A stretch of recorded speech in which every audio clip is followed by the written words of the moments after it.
Ngayong gabi sa Counterpoint, aalamin natin ang mga kwento sa likod ng mga kontrobersya.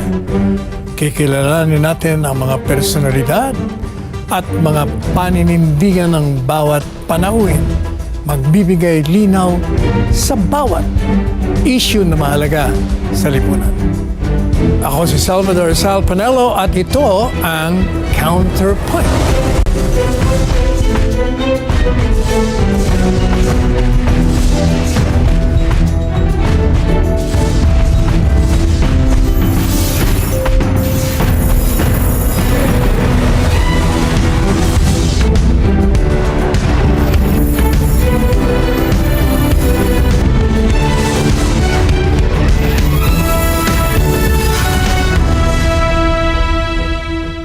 Alam niyo ba na dapat Balintawak City ang pangalan ng Quezon City?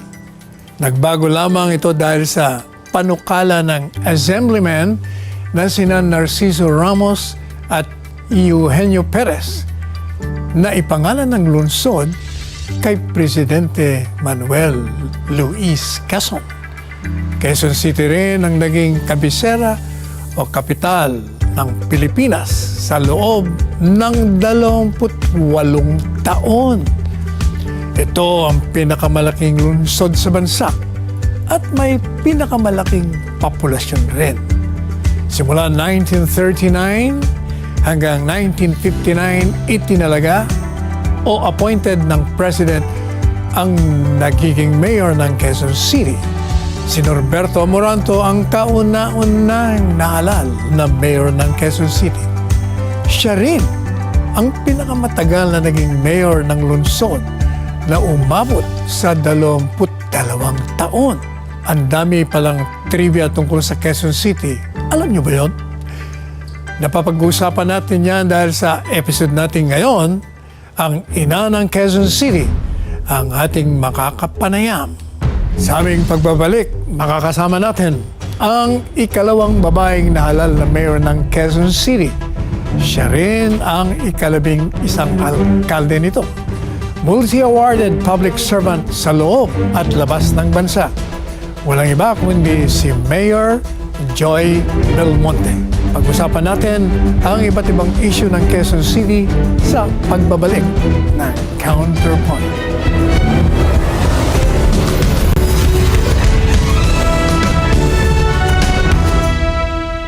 This portion is brought to you by 318 Automart.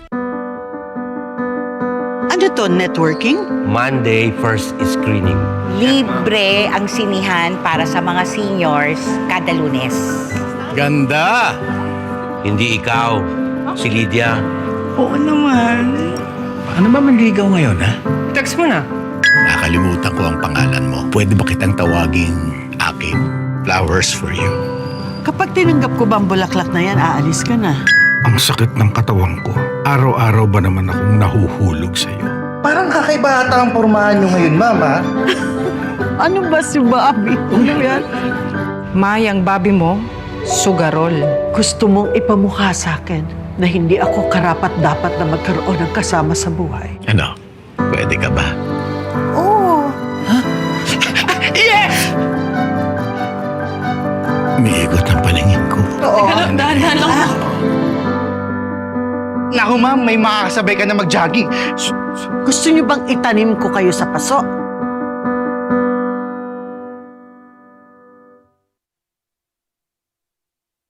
Ako po ang inyong katuwang tungkol sa usaping ito. Nasa puso dapat ng Pilipino to love what is Filipino. Kaya dapat ihayag ng saloobin. Kahit gaano kasi karami yung doktor natin, eh kung may bayad din, baliwala din. Paano makakabili ang Pilipino ng bigas? Himayin ang hinaing. Gaano karaming pera bang kailangan mo para maging masaya ka? Alamin ang pwedeng gawin. So I think the lesson is, pag may fake news, i-correct ka agad ng people concerned. Sagutin mo agad. Mag-reality check tayo. Check yun. Check. Check na check. Double check. Check the check tayo dyan.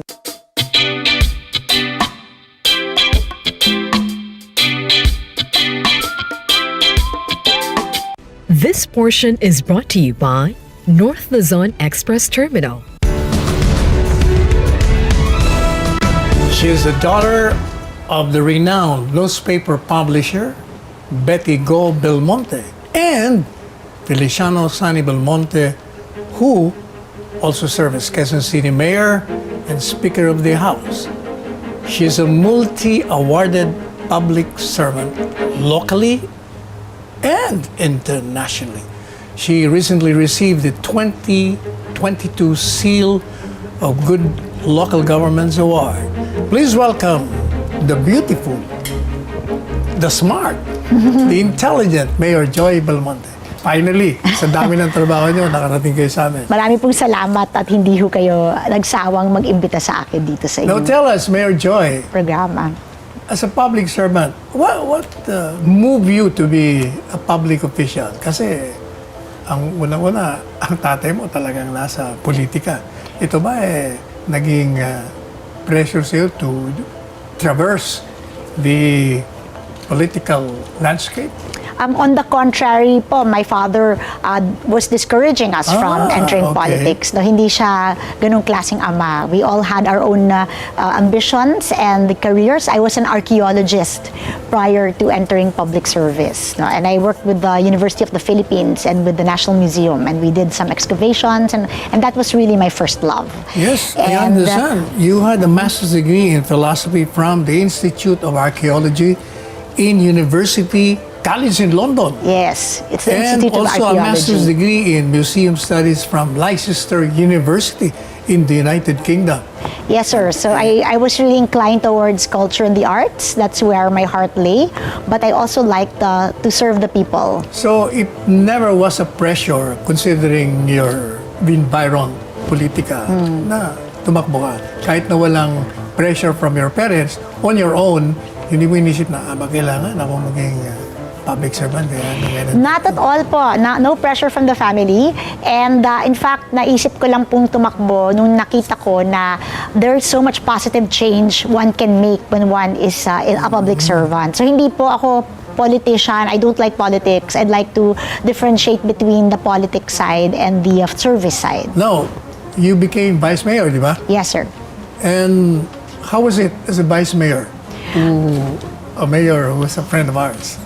Well, I was just concentrating on my job, which was to craft good legislation and to be a fiscalizer in a sense. No? Kasi checks and balances po yung vice mayor sa mayor. So I trained there, and dun po ako nagkaroon ng kasanayan para tuloy-tuloy na rin pong tumakbo bilang mayor afterwards. So apart from your dad, sino ba nag-influensya sa'yo nung pumasok ka na sa karera ng politika? Well, I'd say my mother, because actually, in the service side of things, you really need a good heart, compassion, empathy, humility, and those are the things that my mother manifested. So, in terms of service, my mother really was the one that is my idol in service. No? It's just so happened that my father was a politician, and politics is the way by which you can actually achieve your goal, which is to serve the people. So while I do not like the politics side, I don't like the all the negative things associated with politics, the character assassination, all of these things. It's something you have to go through in order to be able to serve the people. Yung sinasabi mo character assassination, how do you handle this bashing? Well, I'm immune to them already, attorney, no? And I think it was primarily because during the pandemic, I had a really large share of bashing because of the initial, I would say, the initial reactions to the way that I was addressing the pandemic. How did you address it nga pala? Well, Tell us. I didn't really think that I did a bad job, but then apparently people started to bash me, and then others followed. Pero when I look back and I talked to my fellow mayors, we all were in the same boat. But as one fellow mayor and a friend of ours as well told me, sabi niya, pare-parehas lang naman tayong mayor na nahirapan, pero mas grabe yung makaaway mo kaysa sa makaaway namin. Kaya nabash ka. Base ng bashing nila. Well, they would say I was slow. They would say I didn't know how to handle the pandemic. They would say I didn't know what to do. They said I had weak leadership skills. But all of that, I'm happy to say I was able to redeem myself because just last year, Quezon City got an international award from an international body, giving us, an award, one of 5 in the whole world on health leadership for the pandemic response. No? And of course, I think the fact that I was able to win a second mandate shows that I performed my duties well. I will vouch for your involvement talagang with passion and dedication. Kasi wala pa ako ni-reverse yun, hindi mo ginawa ng pana. Tapos yung mga pinadadala namin sa iyo, mga protective equipment. Yeah, equipment. Oo. At nakakarating sa akin na, nagpadala si Mayor na ganito, ganyan. Dala, kumbaga, nagre-respond ka naman eh. Opo. Talagang marami lang naghahanap ng At marami po kayong naitulong sa akin. So marami pong salamat. Hindi sa akin yun. Sa mga kaibigan ko yun, ginagawa, ako lang naman bigyan ko na, bigyan natin. Sige. Ganyan yan. Anyway, so, ano bang mga milestone na matatawag mo as first-term mayor ng una? Nung first term, sir, one of the things that I really wanted to achieve was a clean opinion from the Commission on Audit. Okay. Because but based on my observations, people have a very, grim view of government in general. And in my perspective, I wanted to prove to the people that I could be a leader that could be trusted. And so one way to prove that is to be able to achieve a clean opinion from the Commission on Audit, which shows that you're able to run basically your government well. No? Wala silang nakikita na pupuna. Irregularidad. Walang irregularidad. No? And I was happy because I was able to achieve 2 clean COA opinions on my first term. And these are the first in the history of Quezon City. Talaga. Congratulations. Thank you. What was your second term? And this second term, I just started my second term last July. So, ang ating pinagmamalaki naman po dito ay yung, tingin ko yung Seal of Good Local Governance, no, which is a comprehensive award given by the DILG and encompasses all aspects of governance. So, sa Metro Manila, last year, I think there were 8 that got this seal, and this year, 5 na lang.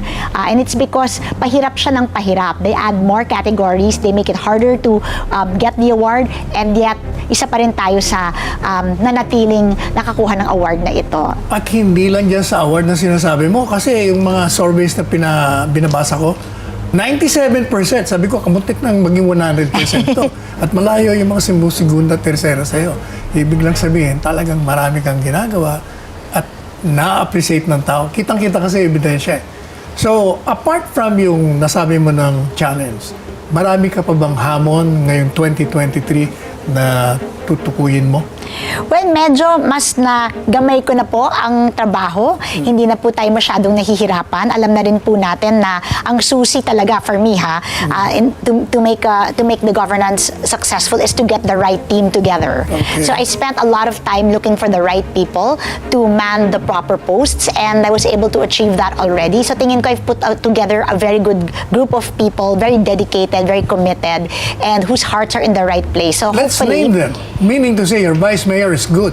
Well, my vice mayor is, of course, an elected official, no? And I like him. Diba? Ikaw ang pumili ng running mate mo siya? I did, yeah. I did because mabuti ang puso niya. He's a good person, okay? We are on the same page. Parehas kaming good governance advocates. Kumusta naman yung mga konsehal mo? Mga konsehal ko, well, a lot of them are first-termers. So, mga bata. Majority allied mo? And majority. 3-4 lang ang hindi ko kasama. At itong mga bata, okay, madali naman turuan, madali namang hubugin ang kanilang mga pananaw. So, they're trainable, and I'm in the process of training them to be good leaders when they reach the appropriate age. Now, Mayor Joy, puntahan natin yung mga programa mo. Let's see yung peace and order situation sa Quezon City. How is it? I think it's very good because I was thankfully given a district director who is very proactive. So meron siyang program called the 3-minute response. Sino ito? Si General Nicolas Torre, Nick Torre, no? And ang kanyang specialty o kanyang pinagmamalaki is within 3 minutes after you dial up our emergency number, yung 122, ay agad-agad may re-responde na. At na-practice na namin yan with them, and it's true na nangyayari talaga. no? Kumusta naman yung yung record ng criminality sa Quezon City? Well, it's Bumaba, gone. I think umakyat? it's gone down kasi nga napakabilis ng kanyang pagresponde. Also, we invested a lot in the needs of the Quezon City Police District. No, I really try to have a very good working relationship with them. So malaki po ang investments namin sa CCTV cameras at sa iba pang mga pangangailangan ng police force natin in terms of their arms, yung kanilang masasakyan, mga motor. We have drones. We have a drone system na hinihiram pa ng national government kapag may mga events kasi na-monitor natin through the drone sa ating command centers lahat in real time nang nangyayari sa ating lungsod, pati traffic. So I think in that sense very innovative ang ating police force and very proactive, and I'm looking forward to them being the role model in fact na ampunin, nagagayahin ng ibang mga police forces sa How ating. about education? What is your program on education? Well, on education, during the pandemic, we were able to give tablets, no, or gadgets Okay. to in the Laptop. first year all of the high school students, and then on the second year from grade 4 to grade 7, and ngayon pati grade 1 to grade 3 mabibigyan na ng tablets. So all of our children will be equipped with the gadgets that they need to do online classes should these be necessary. At alam mo, talagang tingin ko kailangan kasi ang dalas-dalas nang nagkakaroon ng call off ng klase because of course of the weather and climate change issues. At least the children, when they're home, they can still perform some of the tasks of being a student because of the gadgets that they Ay, have. kumusta naman yung Mayor Joy, yung mga kwarto, mga buildings? So, School building. sa Quezon City naman po, we did an inventory. We have about 9 schools at the moment na hindi pa siya full face-to-face classes. At pero lahat ng mga schools na ito, except for maybe one, yung Batasan National High School, kasi we cannot build up, no, dahil nandiyan yung Sandigan Bayan. So, may security threat daw kung mataas yung school building. Pero yung karamihan sa mga buildings namin, ongoing na po yung pagpapagawa ng mga additional classrooms. So, this problem of a lack of classrooms should be solved within this year. Outside of the benefits given by the national government, meron ba yung Quezon City particular na mga benepisyo sa edukasyon na binibigay sa mga residente? Meron po tayong 20,000 scholarships na binibigay 20,000. kada semestre, 20,000. No? And these can be used in schools outside of Quezon City, provided that yung recipient is a resident of Quezon City. Oh, galing And 20,000. Opo, at hindi lang po ito academic scholarships, pwede rin po for athletics at saka for culture. So kung may talents po sila, they can get scholarships as Yung well. bang 20,000 na yan, hanggang kuleyo yan? Kasama ang kolehiyo? Kasama po ang kolehiyo. In fact, college scholarships po itong lahat kasi libre naman po ang high school, no? Pero kung kailangan ng scholarships for senior high school, kasi yung gustong aralin ng bata ay wala sa public school system, nagbibigay po tayo ng How about scholarships. yung vocational, kung hindi nila kaya yung college? Nagbibigay rin po tayo. So actually, the whole spectrum of educational needs ng mga bata covered ng mga scholarships po natin. And of course, dun sa ating Quezon City University, dahil ito po ay kasama sa programa ng ating pong mahal na Pangulong Duterte when he made everything free, kasama po yung Quezon City University, and all the students there, several thousands of them, ay libre na ang kanilang college education. How about, Mayor Joy, I have a special advocacy, yung children with special needs. Meron ba kayong programa doon sa mga disabled persons, disabled kids? Well, I'm happy that you asked that question because when I was the vice mayor, meron na po akong programa. I set up a center. It's called the Kabahagi Center for Children with Disabilities. Pareha po tayo ng advocacy. At tingin ko kulang kasi yung atensyon na binibigay sa mga batang ito. So this center is concentrated on just treating or giving services to children who have disabilities. Saan po lugar yan, Mayor And this Joy? is located in Barangay Batasan Hills. At recently po, we have I've just allocated funds sa iba pang mga districts. So we're going to open another 2 or 3 centers for children with disability. So, pero ang binibigay po nating services dyan, diagnostic services na napakamahal kung pumunta tayo sa private practitioner. We give occupational therapy, speech therapy, physical therapy, training for the parents. We organize the parents to look after their kids in the home setting. So lahat po ng serbisyo, pati livelihood para sa mga magulang, ay binibigay po ng center na ito. And then we also have have, for those that suffer from mental health problems like depression, anxiety, yung mga may schizophrenia, we give free medicines to them as well. At we are the first local government that has passed a comprehensive mental health ordinance, no, which is a localization of the National Mental Health Act. Mayor Joy, how about yung housing? Yan ang problema sa Quezon City. Maraming squatters, maraming walang bahay. Anong programa niyo dyan? So, ito po ang paborito kong programa, yung pabahay, because it's the single most serious problem that we have. We have about 210,000 families that are considered informal settler families. No? And nagbuo po ako ng isang ordinansa with the help of the City Council before I left as Vice Mayor. We passed this. It's the Shelter Code of Quezon City at marami pong menu of housing schemes doon. No? So dati, isa lang po kasi ang klase ng pabahay ng predecessor ko. It is socialized housing at a cost of about 450,000. No? Pero marami pong hindi pa rin nila kaya ang halagang ito. So doon sila nare-relocate sa lalawigan. Pero alam naman natin that model does not work because babalik sila sa lungsod, yung trabaho nila nasa lungsod, at magsasquat na naman po sila. So in our new scheme, ang dami po dun sa menu, we have a direct sale. So kapag sila ay nasa private land at willing naman yung private owner na ibenta na lang yung lupa sa pamahalaan at a reasonable cost, we buy that land and we sell it back to the people for a low cost or at cost, and they have about 20 to 25 years to pay, no? Tapos nade-develop pa namin yung lugar nila para mukha na silang subdivision, no? So that's one scheme. The second scheme is yung rental housing, and this is particular to those who really are too poor to afford even socialized housing, no? And ang aming pong project, this is public land. We build the building at 800 pesos lang po namin nirerenta ang isang unit, no? Para ang isang mahirap na pamilya may dignidad pa rin, may integridad, maganda yung kanilang tinutuluyan na shelter o tahanan. Pero pagkatapos ng ilang taon, ang aming inaasahan nakapag-ipon naman itong pamilyang ito dahil napakamura ng renta, and they can move on and graduate to socialized housing or economic housing. So mas mamahal naman ng konti ang mga ito. Socialized is about now with the inflation, mga 750,000, payable about 20-25 years.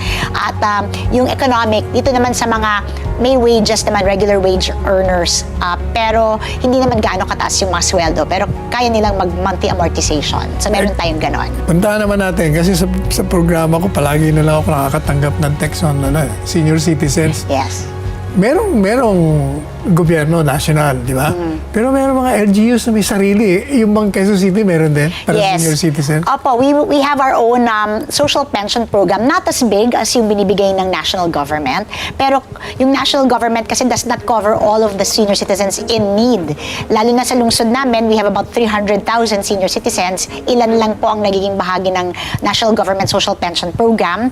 So we have our own. Yung mga hindi nako-cover ng national government, nabibigyan naman po at bibigyan pa ng local government. So lahat pala covered, Well, not all the senior citizens, of course, kasi ang dami po nila, no? Pero yung mga talagang nangangailangan, yung walang ibang source of income, walang GSIS, walang SSS, walang mga kamag-anak na tumutulong sa kanila, yun, tinutulungan po namin. Pero would you believe, yung programa mo ngayon, pati kami nakatanggap. Sabi ko, bakit may 1,000 kami rito? Sir, hindi. Kailangan niya nung iba. Bakit pati kami kasama? Dapat tanggalin niyo dapat burahin ko po yung pangalan ninyo. Oo, burahin mo na. Bigyan mo na sa iba. Kamusta yung mga jeepney drivers natin, mga bus drivers? Mayroon ba tayong programa para sa kanila? Well, under the LTFRB po kasi sila, yung bus drivers and jeepney drivers because their franchises cross borders, no? Pero yung TODA is under, the jurisdiction of the local government. So meron po tayong fuel subsidy program. Yes. And at the moment, last year, we were able to give about 500 peso fuel subsidy. Sa kanila this year, I gave them fleet cards. Fleet cards na para pag magda-download ako ng ayuda, hindi na natin papatawag, basta naka-credit na lang sa fleet card nila. So I gave another 1,000 sa kanila. I just read, kanina ba o kahapon, that Land Bank released 101 million for the tricycle drivers. Meron ba kayong nakuha nun? Yung po ay galing sa national government naman po yung ayuda na yan. Ang alam ko po yung ilan sa aming mga TODA nakatanggap na through GCash. naman. Okay. Not all pa, pero yung marami na rin po nakatanggap. Although I'm offering now, sabi ko nga sa national government, baka they can tie up with us since may fleet cards na yung mga TODA namin, i-download na lang nila sa local government para yung fleet card sa gas station na aming kapartner, fuel talaga. Yun. Kasi kung GCash, baka hindi sa gasolina mapunta. Pero at least ito, fuel subsidy siya talaga. Meron ba kayong mga programang libreng pasakay? Yes, meron po kaming libreng sakay program. I think we're the only local government that has 108 buses 108? flying 8 different routes, no? Covering the entire city. At ito po ay libre sa lahat. Hindi lang po. Binabayaran niyo yan? Yung mga bus Binabayaran na po yan? ng city government, yeah. Ito lagi akong tinatanong, bakit ginagawa ito? Parang isn't it masyadong magastos. Pero para sa akin hindi. Kasi nung in-interview ko yung mga beneficiaries namin, marami po ay mga manggagawa at nakakatipid po sila ng up to 3,000 pesos a month just riding our libreng sakay. So, para sa akin, hindi po sayang yung perang ginagastos, yung pondong ginagastos kasi itong natitipid ng aming mga mamamayan, nagagamit naman nila sa iba nilang mga pangangailangan. No? And this program is done in many other cities around the world, like in Boston or in Seattle. Libre ang sakay kapag downtown. Marami ka nang napasok na kontrobersyang mga issue. Ano ang pinaka-controversial na medyo na-stress ka? Well, hindi naman po ako na-stress. Medyo nainis ka ng konti. Kontrobersya po? Yung pinaka-controversial na pinasukan mo. Wala naman po. Wala naman Wala po. ba? Yung sa ano lang, yung usual, yung political exercise. Nakakainis kung hindi mo ka-page yung katunggali mo. Halimbawa, ako, I like to campaign positively. I like to campaign by talking about my accomplishments or what I want to do for the city. Tapos yung katunggali mo, yung kanya namang pamamaraan ng pangampanya, yung paninira o pagsisinungaling or spreading disinformation, for me, nakakainis yun. Kasi you're not in the same page, but at the same time, yung responsibilidad mo na i-train mo yung taong bayan na maging mas mature sa pagpili ng mga leaders based on performance, based on platform, hindi natin nagagawa. Tingin ko tungkulin niya ng bawat leader to also help our voters, no, look at things from an issue perspective. Did it ever cross your mind that you might lose the election nung nakaraan? I didn't really. Alam mo talagang sigurado na. Hindi naman sigurado. Hindi ka never po kayo naniniguro. Lagi po tayong nagtatrabaho. Lagi naman po nandiyan naman po yung posibilidad lagi na matatalo. May plano ka bang umakyat sa higher position? Wala po. Wala Wala po. Wala pa sa ngayon. Meron po ako isa pang term So gusto ko lang okay. talaga na lahat ng gusto kong mangyari sa lungsod magawa natin. Anong pinaka-vision mo sa Quezon City? Siyempre, sa kasalukuyan, gusto ko sana lahat ng mga informal settlers po namin magkaroon ng magandang bahay or decenteng tirahan. No? Kasi for me, when a family owns a home, iba talaga yung pananaw nila. No? Iba yung confidence nila, iba yung tingin nila sa pagiging citizen. No? They become more responsible citizens. And I feel that it's really a basic human right to have your own home. And I'd like to be able to provide that sa mga taong bayan. That is my dream. Napaka-interesante po yung naging usapan namin. Sa susunod, after a few breaks, papakinggan naman po natin yung personal na buhay ni Mayor Joy. Of course, with your permission. Babalik po kami.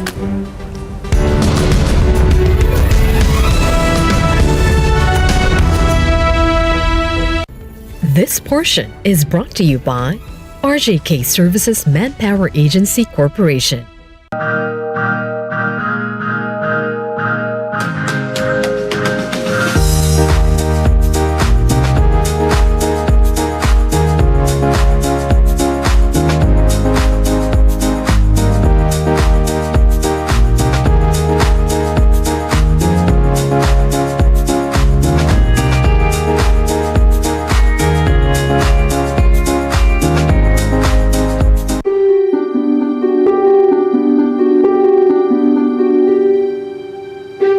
I love the movie, very entertaining, and true to life, I hope it gets enough audience to see it, to see also the life of a senior citizen.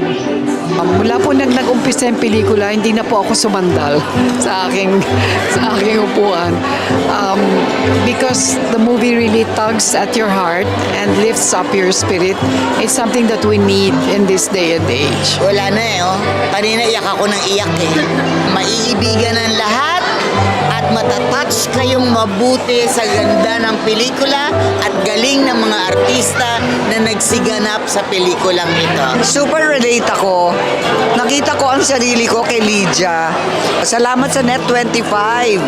Bobby is such a good character. Hinahanap namin si Bobby namin sa buhay namin. It's a type of movie na wala ka nang hahanapin pa. I like to encourage all of you. Hindi lamang yung mga senior citizen at elderly, kundi pati yung mga kabataan. Panoorin natin ang Monday first screening.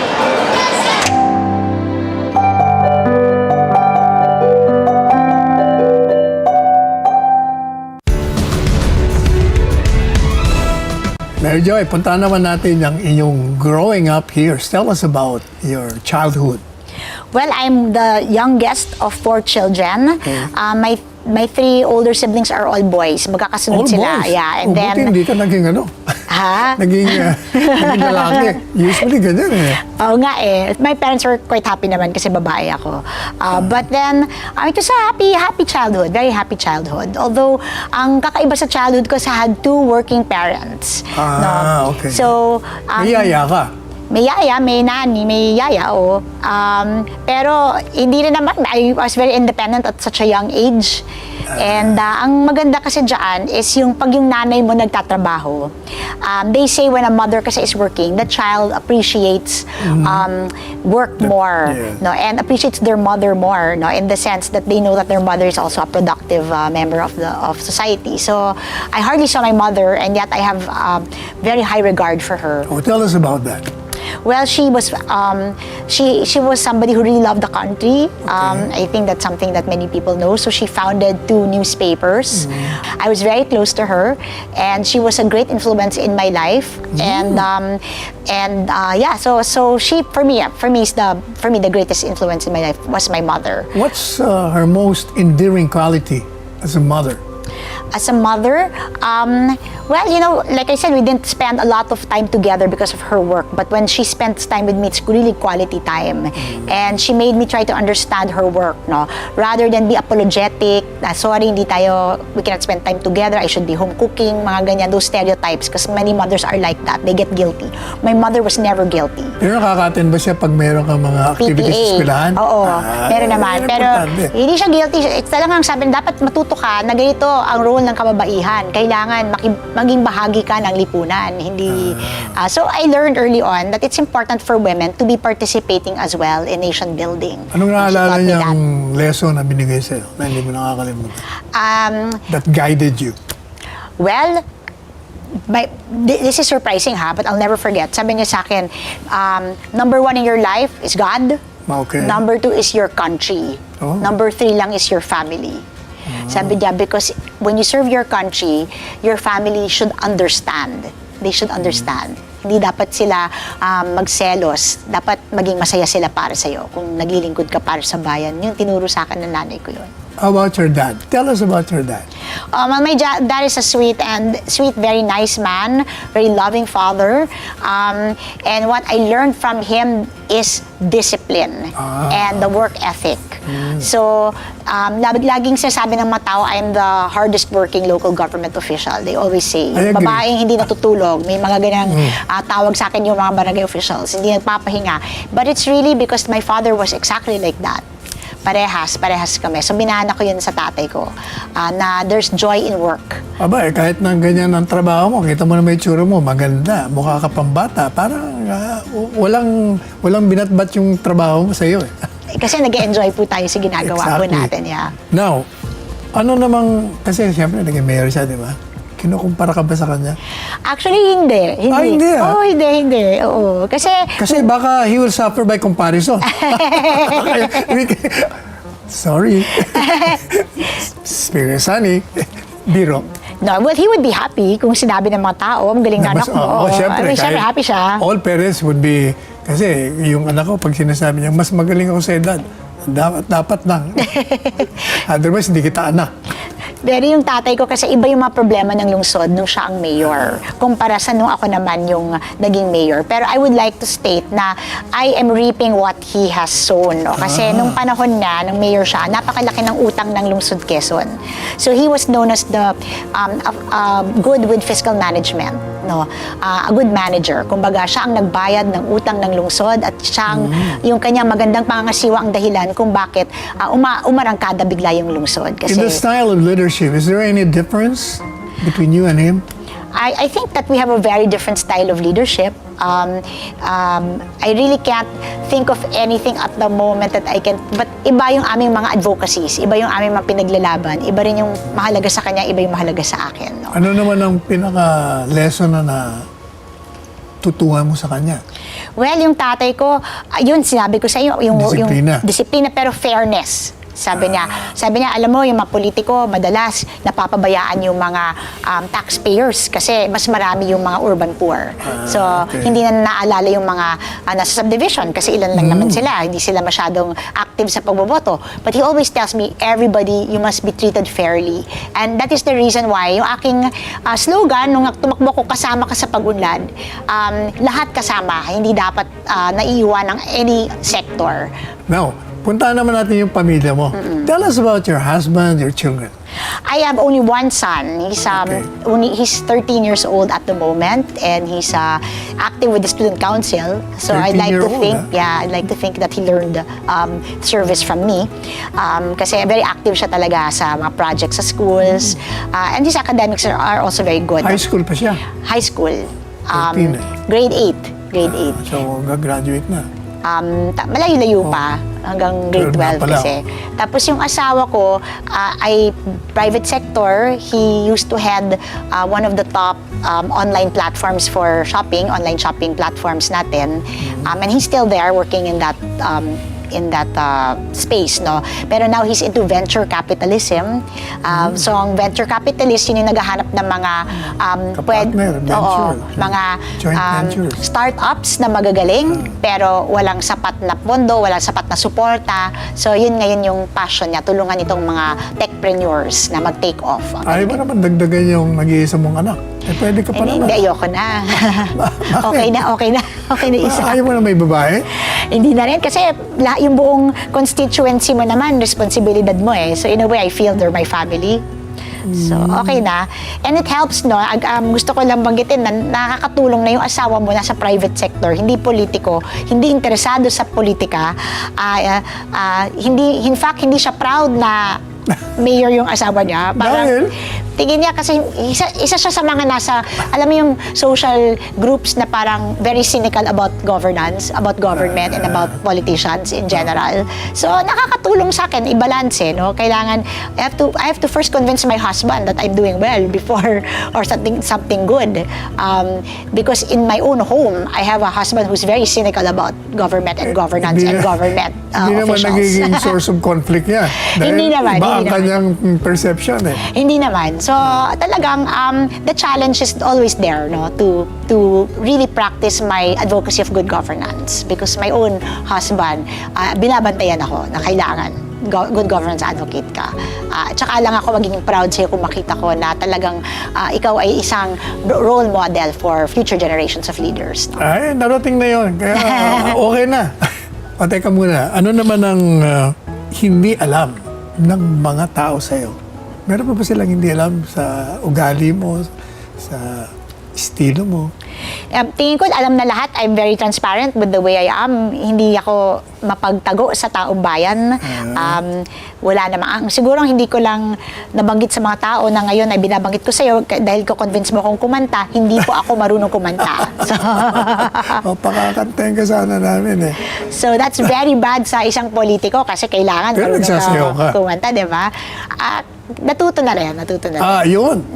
Mamaya, kailangan magsayo tayo para makita nila yung ibang side mo naman. Teka muna, in 3 words, how will you describe yourself? Well, I would say I'm a servant leader. That's two. And then I'm an advocate. There are really things that I feel strongly about that I would work very hard to achieve. Eh, ano naman ang greatest legacy na gusto mong iwanan pag ikay wala na sa serbisyo? Sana ako gusto ko sana tapos ko sa serbisyo at balikan ng mga mag-aaral yung history books, makikita nila yung nagpalaganap, yung nagsulong ng mabuting pangasiwa ng lungsod ay si Mayor Joy Belmonte. Kumbaga, I would like to be known as the champion of good governance in Quezon City. Napunta naman natin. Meron tayong interesting segment dito eh. It's a fun segment. I'm giving you all these emojis. Magpapakita kami ng larawan ng tao dyan. And then you respond by showing it sa screen. Kung ano reaction mo. Kung caring, love, sad. Okay. Marami yan. Kaya isa-isa natin. You can also add. You can comment or whatever. The first one is... Ayan. Hindi ko kilala yan. Si Ray Alimuring. Yan ang aking husband, si Raymond Alimurong.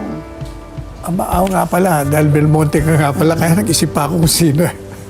Oh. Apart from, sabagay sinabi mo na kanina na very cynical about governance. Yeah, but very supportive. positive. Very supportive. Yeah, very supportive. How about your dad? Love din. I love my father. I would not be here without him. And until now, he continues to guide me. Siya ba yung nakasama mo na sa biyahe at katabi mo sa upuan? Yes, oo. Anong...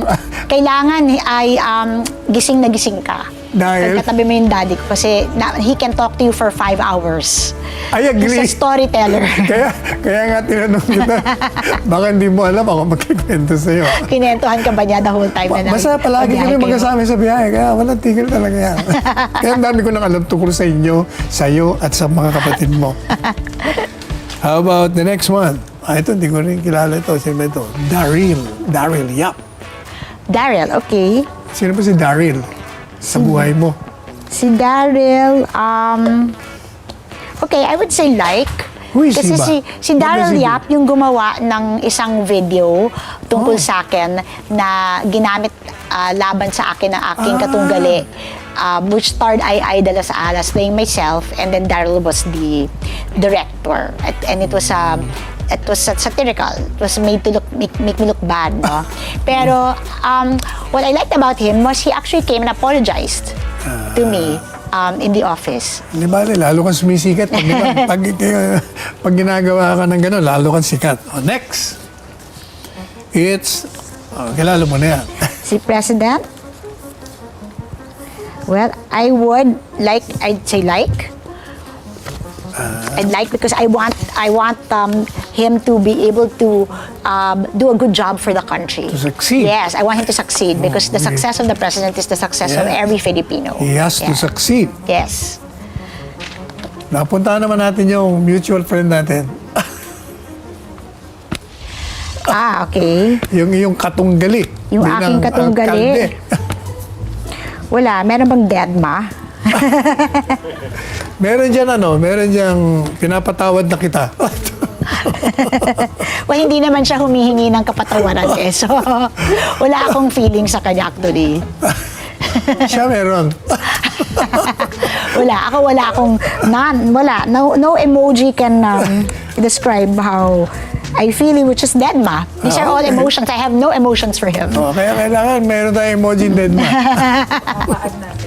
Paad mo. Next. Ayan. Dapat kilala mo rin yan. Yes, ako like ko si President Duterte. Anong gusto mo sa kanya nung siya'y presidente? I loved him. Alam niyo po ba, one time, I was a new vice mayor. At I was still vice mayor pala. So it was my third term. I visited him with my father. And he gave me a book.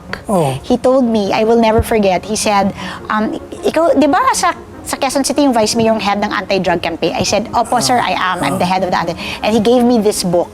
And it was about the situation in Latin America in terms of drugs, no? Yung situation, very deep book, and he signed it and he said, Iha, basahin mo ito and good luck sa kampanya mo kasi yung kampanya mo, yan yung kampanya ko rin. And I feel like he's such a father, para siyang ama, parang tatay. My father has very good fond memories of President Duterte because when they were both congressmen, they would travel together. Magkasama sila. So lahat ng narinig mong kwento nakwento na rin niya kay PRD. Pero anong quality ni Presidente, no? Siya Presidente na gustong-gusto mo? Ay, gusto ko yung very decisive siya. I love that. Oo, decisive siya. Hindi siya wishy-washy. Pag sinabi niya, talagang ginagawa niya. At pag sinabi niya, pag hindi ka nagbayad, hindi ka na mag-landing niya bukas. Punta ka na sa Japan o sa Hong Kong. Bayad siya.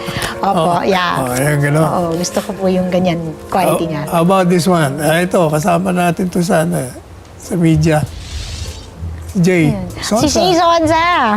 Okay, ako naman, sad. Oo, bakit? Binabanatan ka ba ni Jay? Yeah, because nung time ng pandemic, isa siya sa bumabanat sa akin. Oy, Jay, mali ka. Isa siya doon. Hindi ko makakalimutan yung mga sinulat niya. Oh, gano'n? Ito naman. Ito, kaibigan mo ba ito? Ay, ito, oo. Yan yung nag-satire sa'yo. Yung gumanap na ikaw. Yeah, ako, I feel sad for her. Kasi isa siya sa mga top-notch actresses natin, award winner ng MMFF, Metro Manila Film Festival. Tapos to have to resort to doing that kind of work, for me, napababa na yung sarili niya. Hindi niya kinailangan gawin yun. Baka naman talent fee lang yun, talent eh, yun na nga eh. So, marami tuloy nagsabi, mataas siguro yung naibayad na talent fee, but somebody of her level, her caliber, dapat maging selective. Opinion ko lang na sana naging selective siya sa mga projects niya. Okay. Meron pa ba? Wala na. Oh, anyway, thank you so much. Thank you so Mayor much. Joy, after so many attempts of But I'm grateful. inviting you. Thank you for the opportunity, attorney, for inviting me to your show. It's such a pleasure to be here. Kinukulit ko nga yan. Sabi na, sir, hindi pa ba? Hindi, kulitin mo. Imbita mo ng imbita. Hanggat umuho. Kailangan natin siya. Thank you so much for the chance, Well, Bon. thank you so much. You honor us with your presence. Thank you, sir. And I'm honored to be here. Babalik po ang Counterpoint. Makalipas ang ilang patalastan.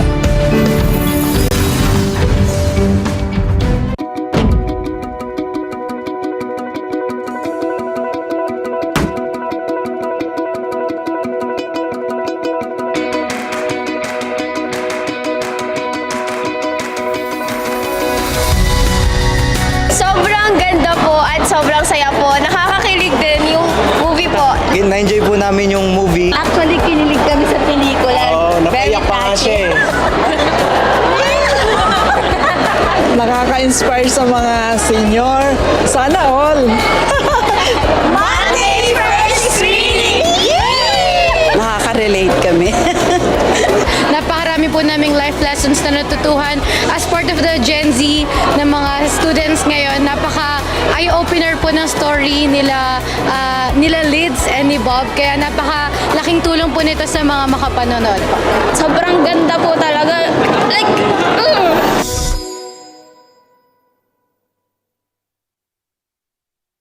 Meron tayong mga sit-in. Si Anthony! Ira! Lipana! Piskat Legado!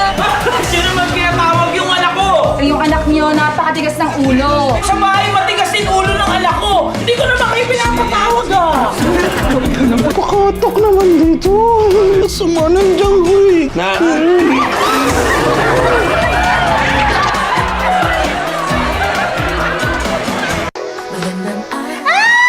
Nako, andito na yung guest natin. Nako, please welcome Miss Nancy Castiglioni. Hello, good afternoon. Ayun, nako, thank you Nancy for doing this.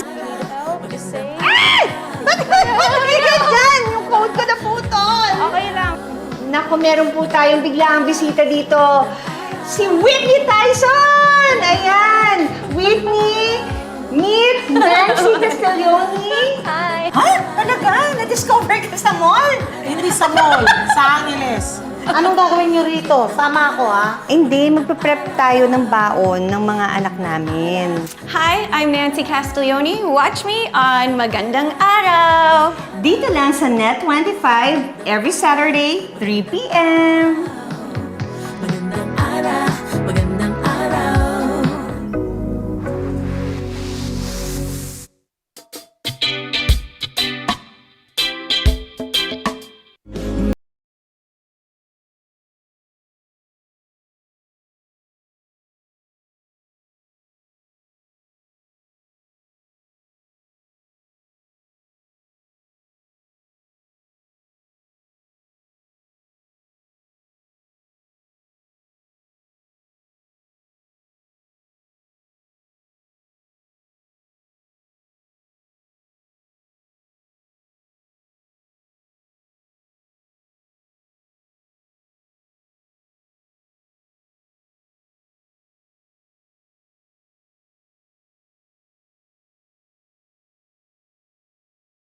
Kalamidad, sakuna at trahedya. Maraming grupo at individual na lumalabas para tumulong sa kapwa. Kaya kung kayo po ay may kilala, nakakaiba at natatangi ang ginagawang pagresponde sa lipunan, mag-text sa 0915-415-1035 o mag-email sa responde@net25.com. Pwede rin kayo magpadala na mensahe sa ating pong Facebook page at Net25TV.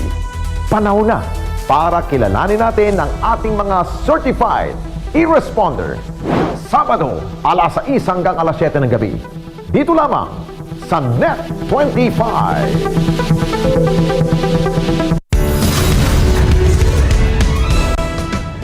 Isang bulag na naipasa ang board exam. Kahit totally blind, si Nerica Escario, 27 years old, ay pumasa siya sa Licensure Examination for Teachers o LET Secondary noong October 2022. Dating nakakakita si Nerica pero tuluyang nabulag matapos makagraduate sa college noong 2016 dahil sa isang autoimmune disease. Taong 2016, gumising na lang siya na wala nang nakikita. Ayon sa findings ng mga doktor, si Nerica ay may Behçet's disease, isang rare autoimmune disease na sumisira ng nerves sa iba't ibang bahagi ng katawan. Ang tinamaan kay Nerica ay ang nerves sa mga mata kaya kalaunan ay nawalan siya ng paningin. Sa una ay pinanghinaan siya ng loob at muntik nang sumuko. Pero dahil sa suporta ng kanyang pamilya ay pumasa siya sa nasabing board exam. Tunay nga nakahanga-hanga ang tulad ni Nerica. Kaya sa Counterpoint, saludo kami sa iyo. Marami ang tulad ni Nerica na may kapansanan na malaki ang potensyal pero hindi nabibigyan ng pagkakataon dahil sa kakulangan ng suporta. Ito ang pangunahing mission ng World Blind Union o WBU na binubuo ng mahigit sa 600 organisasyon mula sa 158 mga bansa sa buong mundo. Isinusulong nila sa United Nations Convention on the Rights of People with Disabilities ang proteksyon sa mga karapatan ng mga bulag at partially blind sa buong mundo. Ilan sa mga karapatang nasa prioridad nila ay ang karapatan sa maayos na edukasyon na may sapat na kagamitan at sistema na akma sa kanilang limitadong kakayahan. Integral development, independence at partisipasyon para sa mga bulag at partially sighted sa lipunan. Mabigyan ng kagamitan, technical assistance, special teaching at learning materials upang maka-access sa extracurricular activities. Maging ang pagkakaroon ng guro na bihasa sa Braille para maging skillful din ang mga estudyante na may kapansanan ay sakop rin ng kanilang karapatan sa edukasyon. Right to health services. Kasama rito ang pantay na access sa lahat ng kailangang serbisyong pangkalusugan kasama ang mga kailangang treatment at procedure. Right to vocational training and employment. Ang bawat visually challenged individual ay may karapatang makapag-training at mabigyan ng pantay na pagkakataong matanggap sa trabaho batay sa kanilang kwalifikasyon. Karapatan rin nilang mabigyan ng mga gamit na kinakailangan upang makapaghanap buhay, katulad ng Braille, large print, audio at electronic text. Ilan lamang ang mga nabanggit sa marami pang karapatan ng mga visually challenged individuals. Dito sa Pilipinas, bagaman may mga batas na nagpoproteksyon sa kanilang mga karapatan, nananatili pa ring isang malaking hamon ang mabuhay ng may kapansanan.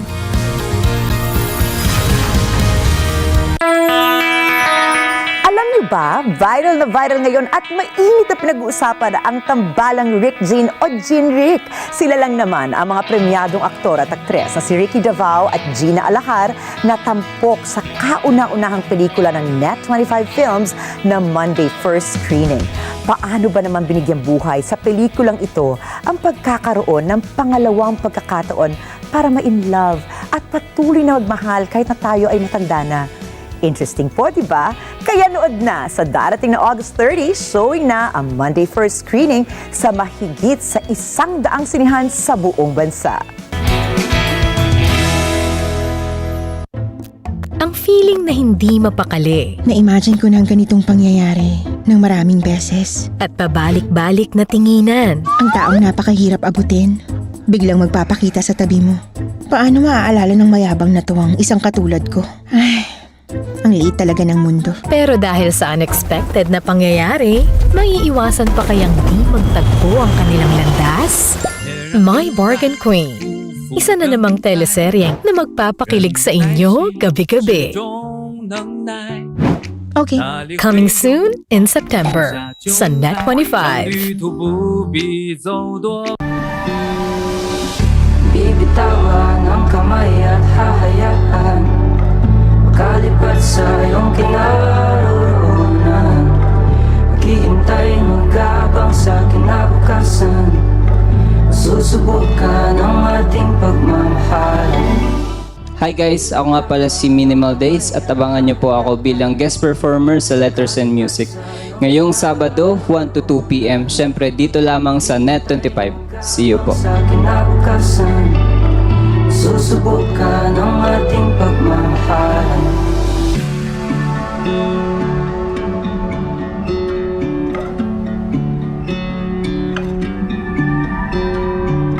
Hi, I'm Ariel with the capital A. Sa mga hindi po nakakilala dyan artista po ako. Ready na kayo dyan? Okay, game na!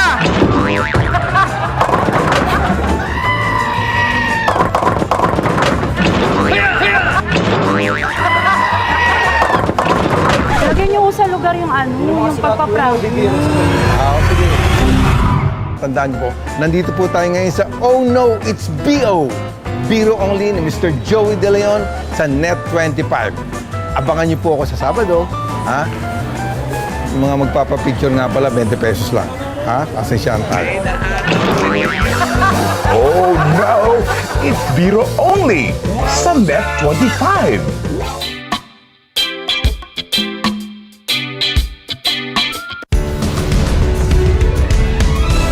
Capping tonight's show, I will leave you with this line from Sherry Drew, an American author and publicist.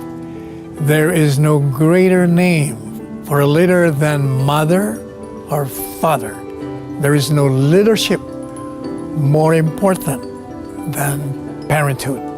Join me again next week as we engage with some of the most interesting, influential, and controversial personalities. I am Salvador Panelo, and this is Counterpoint. Mayor Joy, masayaw tayo dahil ayaw mong kumanta sa